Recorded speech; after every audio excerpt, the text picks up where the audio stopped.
नहीं पता कैसा आ रहा होगा मेरा फेस, क्योंकि आप लोगों को पता ही है कि आज तो मुझे कोल्ड हुआ है बहुत ज़बरदस्त वाला। तो चलिए कोई बात नहीं है, कोल्ड अपनी जगह अपना काम कर रहा है, मैं अपनी जगह अपना काम कर रही हूँ। तो अब मैं लेकर के आ गई हूँ आप लोगों को सारनाथ का स्तूप, जहाँ पे है, मतलब एक्चुअली सारनाथ की स्टोरी आप लोगों को पता होगी, नहीं पता होगी तो थोड़ी सी मैं बता देती हूँ, जितनी मुझे पता है, या फिर मैंने थोड़ा बहुत अभी पढ़ा या फिर लोगों ने मुझे बताया है, तो मैं बताती हूँ आप लोगों को कि सारनाथ भगवान बुद्ध की वो जगह है जहाँ पे इन्होंने अपने 5 शिष्यों को उपदेश दिया था। इनका जन्म हुआ था लुम्बिनी में, नेपाल में। उसके बाद में इनको बोध गया, बिहार में इनको ज्ञान प्राप्त हुआ था। सारनाथ में इन्होंने उपदेश दिया था। तो ये जो देख रहे हैं ना, ये वो जगह है जहाँ पे इन्होंने बैठ करके उपदेश वगैरह दिया था। ये देखिए स्तूप वगैरह बना हुआ है यहाँ पे, और खूब तेज़ वाली धूप है, बहुत खतरनाक वाली धूप है इस टाइम पे। ऐसा बताते हैं कि ये जगह कुछ 3000 साल पुरानी है और इस पे मुग़ल काल में बहुत सारे आक्रमण हुए थे। तो ये जो देख रहे हैं ना, ये मेरे पीछे, ये कभी ना बने हुए थे, मतलब भगवान बुद्ध ने ना यहाँ पे अपना राष्ट्रीय चिन्ह जो है वो अशोक का चक्र ही है। तो ये सब बने हुए थे कभी, बहुत अच्छे अच्छे, मतलब महल टाइप के, स्तंभ टाइप के, ऐसे कुछ करके बने हुए थे कहते हैं। लेकिन ये सब आक्रमण के टाइम पे टूट गए हैं।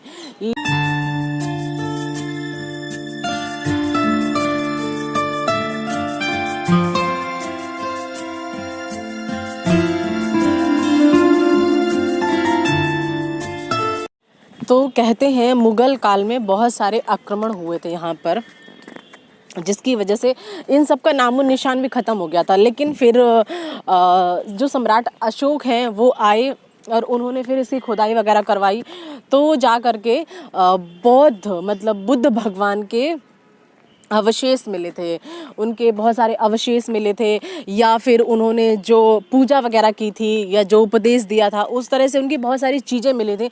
तो हाँ, और एक स्तंभ भी मिला था जिसमें अशोक चक्र बना हुआ है। तो वो सारा फिर यहाँ से निकलवा करके एक यहाँ से निकलवा करके एक इसी के सामने दूसरा म्यूज़ियम बना रखा है, वहाँ पे उन्होंने रखवा दिया है। तो उस म्यूज़ियम में जो हमारा था अशोक चक्र वाला स्तंभ, वो रखा हुआ है। और भी जो यहाँ पे खुदाई में अवशेष वगैरह मिले होंगे वो सारे रखे हुए हैं। और मैं बताती हूँ कि यहाँ पे आना कैसे है। क्या है ना कि अगर आप वाराणसी आते हैं तो वाराणसी से ये शायद 20 किलोमीटर के डिस्टेंस पे है, तो आप वहाँ से डायरेक्ट रिक्शा, ऑटो रिक्शा वगैरह कुछ भी ले सकते हैं, या जो भी बस वगैरह भी आती, बट मैंने डायरेक्ट ऑटो रिक्शा लिया था। कुछ आधे घंटे से 45 मिनट के डिस्टेंस पे है ये, और पहुंचा दिया। फिर यहाँ आकर के आप बहुत सारे मंदिर वगैरह हैं, आप घूम सकते हैं, क्योंकि बौद्ध धर्म का बहुत बड़ा तीर्थ स्थल है ये। और भगवान बुद्ध ने यहाँ से जो अपने 5 शिष्यों को उपदेश दिया था ना, वो उपदेश देने के बाद में उनको अलग अलग दिशा में भेज दिया था। तो बौद्ध धर्म का प्रचार करने के लिए कोई जापान गया था, कोई म्यांमार वर्मा गया था, मतलब अलग अलग देशों में भेज दिया था। तो यहाँ पे क्या है ना, अलग अलग देशों के ट्रस्टी बने हुए हैं, श्रीलंका का भी है और जापान का भी है, ऐसा करके। तो लोग वहाँ से अगर आते हैं तो वहाँ पे रुकते हैं आकर के, और टूरिस्ट बहुत आता है यहाँ पर। लेकिन अभी तो थोड़ा सा कोविड के चलते फ़्लाइट भी बंद है और टूरिज़्म भी अभी पूरी तरह से खुला नहीं है, तो अभी लोग नहीं आ रहे हैं। और ये देखिए मेरे पीछे बहुत सुंदर लगता है देखने में, बहुत बहुत अच्छा नज़ारा है। तो क्या है ना कि अभी पूरी तरीके से टूरिज़्म खुला नहीं है, अदरवाइज़ बहुत टूरिस्ट आते हैं। ये वो सारे स्तंभ हैं, ये वो सारी चीज़ें हैं जो बुद्ध भगवान के टाइम की हैं, उन्होंने बनवाई होंगी या जो भी रहा होगा। तो इसको सब तोड़ा गया है, लेकिन मुग़ल काल में फिर तोड़ने के बाद में सम्राट अशोक ने, इसमें देखिए नंबर वगैरह भी इन्होंने लिख रखे हैं। तो ये सब खुदाई में मिले हुए अवशेष हैं। फिर इनकी बहुत ही केयर होती है इस टाइम पे, बहुत ही केयरफुल इनको रखा जाता है।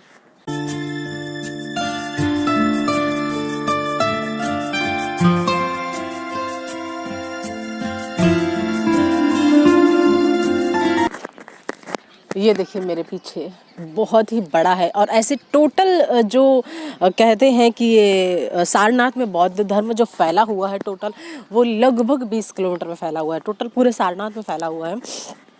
लेकिन मेन जो है वो 7 से 8 किलोमीटर पे है। हाँ, तो मैं ये बता रही थी कि यहाँ आना कैसे है। यहाँ आने के लिए आप लोगों को ना ऑनलाइन टिकट बुक करनी पड़ेगी।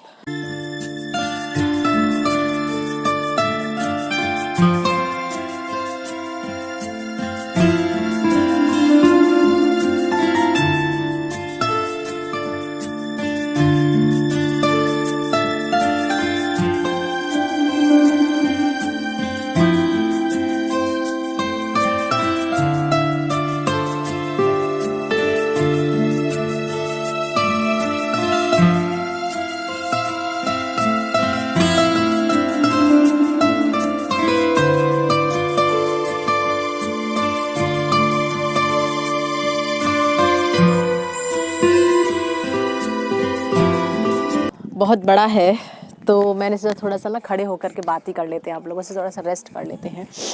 तो यहाँ आने के लिए मैं बता रही थी आप लोगों को ना ऑनलाइन टिकट बुक करना पड़ेगा। ऑनलाइन टिकट बुक करने के लिए कुछ वेबसाइट मुझे याद नहीं आ रही है, मैं आपको वो लिंक में दे दूँगी वेबसाइट। मुझे तो पता नहीं था जब मैं यहाँ आई थी कि ऑनलाइन टिकट बुक होगी।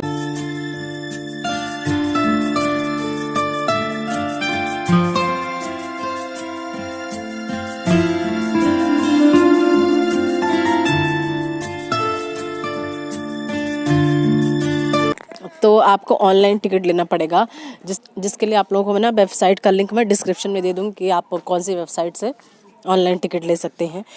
मुझे तो जानकारी नहीं थी ऑनलाइन टिकट की, मुझे लगा ऑफलाइन टिकट लगता होगा, क्योंकि मैंने जितना नेट से सर्च किया था उतना ही मुझे पता था। लेकिन यहाँ आकर के पता चला कि सैटरडे और संडे 2 दिन ऑफलाइन टिकट मिलती है और बाकी जो दिन है उन दिनों पे आपको ऑनलाइन टिकट लेना पड़ेगा। तो अच्छा, ये लोग टिकट करके भी नहीं देते हैं। अगर आप अपने फ़ोन में पेटीएम, फ़ोनपे, गूगल कुछ भी यूज़ कर रहे हैं, गूगल पे वगैरह यूज़ कर रहे हैं तो ही आप टिकट कर सकते हैं, अदरवाइज़ आप टिकट भी नहीं कर सकते हैं और देख भी नहीं पाएंगे। तो इसके लिए ऑनलाइन ही टिकट करना पड़ेगा आप लोगों को। तो इसके लिए आप लोगों को ऑनलाइन ही टिकट करना पड़ेगा और मेरे फ़ोन में था तो मैंने ऑनलाइन टिकट कर लिया। लेकिन मैंने देखा बहुत लोगों को बहुत ज़्यादा परेशानी हो रही थी, बेचारे बहुत बहुत दूर से आए थे देखने के लिए, और जब उन्हें पता चला कि ऑनलाइन टिकट होती तो बहुत सारे लोग नहीं अवेयर होते, नहीं यूज़ कर रहे हैं ऑनलाइन फ़ोन पे वगैरह जो भी होता है, तो फिर टिकट लेने में बहुत ज़्यादा प्रॉब्लम हो रही थी।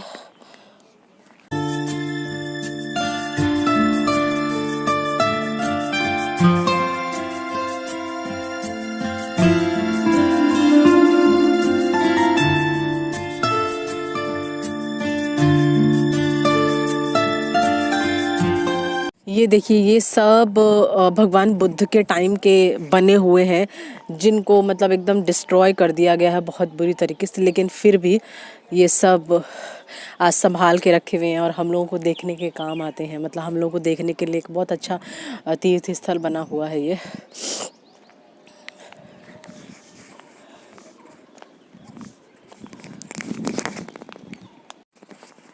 और भगवान बुद्ध ने ना शांति का उपदेश दिया था। आप लोग पढ़िएगा भगवान बुद्ध के उपदेश के बारे में, नेट पे मिल जाएंगे, बहुत सारी बुक्स वगैरह भी आती है, मुझे ज़्यादा नॉलेज तो नहीं है। तो उन्होंने शांति का ज्ञान दिया था, इतना ज़रूर मुझे पता है कि भगवान बुद्ध ने शांति का उपदेश दिया था। तो इसलिए ये जो मतलब म्यूज़ियम कह सकते हैं, ये जो स्तूप वगैरह है ना यहाँ पर, शाम को क्या बोलते हैं, यहाँ पे शाम को ना मतलब मेडिटेशन वाली टोन और लाइटिंग दोनों ही चलता है।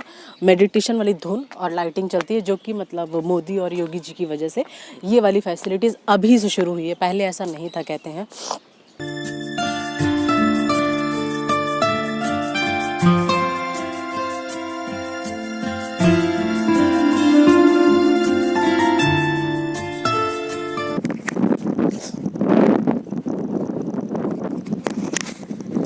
अभी बहुत अच्छी हवा चल रही है यहाँ पे। ये है स्तूप।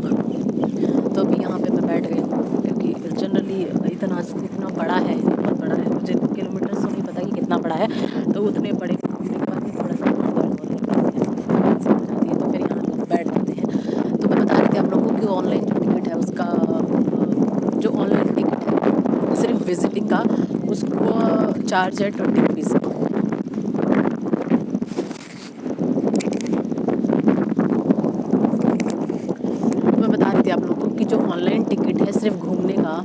उसका चार्ज है 20 रुपीज़।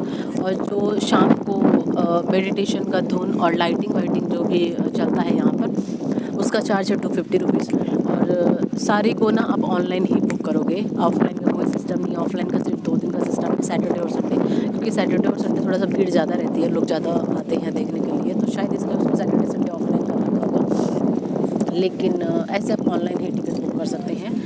और ठीक है, तो मैं यहाँ पे बैठी हूँ, अभी थोड़ा सा रेस्ट करती हूँ, फिर लेकर के चलती हूँ आपको बाहर, दिखाते हैं कुछ और, क्योंकि बहुत कुछ है सारनाथ में घूमने के लिए और हवा बहुत तेज़ चल रही है, बहुत ही तेज़। तो ये है सारनाथ के स्तूप का वीडियो अच्छा लगा हो तो प्लीज़ लाइक शेयर कमेंट ज़रूर करिएगा। और चैनल पे अगर पहली बार आ रहे हैं तो एज़ यूजुअल रेड वाला बटन दबा के चैनल को सब्सक्राइब करके बेल वाला आइकन ज़रूर प्रेस कर लीजिए। तो चलिए अभी लेकर के चलते हैं सारनाथ की ही कोई और जगह पे, क्योंकि बहुत कुछ है सारनाथ में देखने और दिखाने के लिए। तो चलिए बाहर निकलते हैं यहाँ से फ़िलहाल में। और ये देख रहे हैं ना, ये है स्तूप, सारनाथ का स्तूप। भगवान बुद्ध का यहाँ पे उपदेश दिया हुआ था, भगवान बुद्ध ने यहाँ पे उपदेश दिया हुआ था और बहुत कुछ किया था, मतलब अपने धर्म का प्रचार प्रसार करने के लिए। तो बस ये है इसकी जानकारी। वीडियो पसंद आए तो प्लीज़ लाइक शेयर ज़रूर कर दीजिएगा। और चैनल पे पहली बार आए हैं अगर तो रेड वाला बटन दबा के चैनल सब्सक्राइब करके बेल वाला आइकन ज़रूर प्रेस कर लीजिए। तो चलिए लेकर के चलते हैं कहीं और आप लोगों को, बाहर निकलते हैं यहाँ से। और धूप बहुत तेज़ है और आप लोगों को पता ही है आज मेरी हालत कैसी है, बहुत ख़तरनाक वाला कोल्ड हो रखा है, मतलब आँख भी नहीं खुल रही है धूप के चलते भी और कोल्ड के चलते भी, दोनों ही बातें हैं। बट कोई बात नहीं है, मज़ा भी आता है।